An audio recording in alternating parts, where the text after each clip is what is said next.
పుష్ప 2 సంధ్య theatre show వల్ల ఎంత పెద్ద ప్రమాదం జరిగిందో మీ అందరికీ తెలుసు. దాంట్లో అల్లు అర్జున్ గారిని అరెస్ట్ చేశారని కూడా తెలుసు. దీని గురించి నేను ఒక వీడియోనే చేశాను, ఎవరిది తప్పు ఎవరిది ఒప్పు అని. ఒకసారి చూడకపోతే ఆ వీడియో చూడండి, కింద డిస్క్రిప్షన్లో లింక్ కూడా ఇస్తాను. సో ఈ పుష్ప 2లో జరిగిన ప్రమాదం ప్రీమియర్ షో వల్లే జరిగింది అని రేవంత్ రెడ్డి గారు భావిస్తున్నారు. దాని కారణంగా వచ్చే సినిమాలో ఏమైనా కూడా ప్రీమియర్ షోలు, ప్రీ బుకింగ్ షోలు ఉండవని తేల్చి చెప్పేసింది తెలంగాణ గవర్నమెంట్. ఈ గవర్నమెంట్కి చాలామంది సపోర్ట్ చేయటం వలన దీన్నే ఫైనల్ చేస్తారని అందరూ నమ్ముతున్నారు. ఏదైతే రేవతి విషయంలో జరిగిందో ఇంకా ఏ ఫ్యామిలీ కూడా అలాగా ప్రీమియం షోకి రావద్దు అన్నట్లు చేశారని స్పష్టంగా తెలుస్తుంది. అదీగాక అందరికీ కూడా టికెట్ ధరలో అందుబాటులో ఉండాలి అన్నట్లు ఈ నిర్ణయం తీసుకున్నారని తెలుస్తుంది. కానీ దీని కారణంగా మిగతా సినిమాలు అనేవి ఎఫెక్ట్ అవుతాయని చెప్పవచ్చు. పుష్ప 2 వచ్చేసి డే 1కి 296 కోట్లు కలెక్షన్ చేసి ఇండియాలోనే తొలి మూవీగా రికార్డులకు ఎక్కింది మన టాలీవుడ్ మూవీ. ఇంకా కొద్ది రోజుల్లోనే 1000 కోట్లు మరియు 2 వారాల్లోనే 1500 కోట్లు సంపాదించిన మూవీగా పుష్ప 2 అనేది ఇప్పుడు రికార్డులు సాధించింది.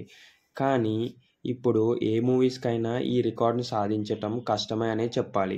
ఎందుకంటే టికెట్స్ ధరలన్నీ నార్మల్గానే ఉంటాయి. ఇప్పుడు ఫ్రాంక్గా చెప్పుకోవాలంటే పుష్ప 2కి అంత కలెక్షన్లు వచ్చినాయి టికెట్ రేట్లు హైప్ వల్లే, మరియు ఆ ప్రీమియం షోల్లో ప్రైస్ అనేది డబుల్ టు త్రిబుల్ అయ్యే ఛాన్సెస్ ఉంటాయి.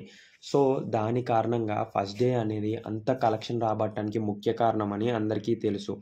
కానీ ఇప్పుడు సంక్రాంతికి వచ్చే పెద్ద పెద్ద సినిమాలు అంటే గేమ్ చేంజర్ కానీ, రామ్ చరణ్ గారిది మరియు బాలకృష్ణ గారిది డాకు మహారాజ్ కానీ, వెంకటేష్ గారిది సంక్రాంతికి వస్తున్నాం, ఇలాంటి పెద్ద పెద్ద సినిమాలు భారీ బడ్జెట్లో వస్తున్నాయి.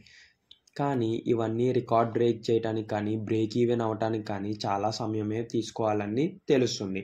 ఎందుకంటే ఈ పుష్ప 2 వల్ల ఏదైతే ప్రమాదం జరిగిందో అక్కడ రేవంత్ రెడ్డి గారు స్పష్టంగా ఇంకా టికెట్స్ రేట్లు అనేవి పెంచము అని చెప్పారు.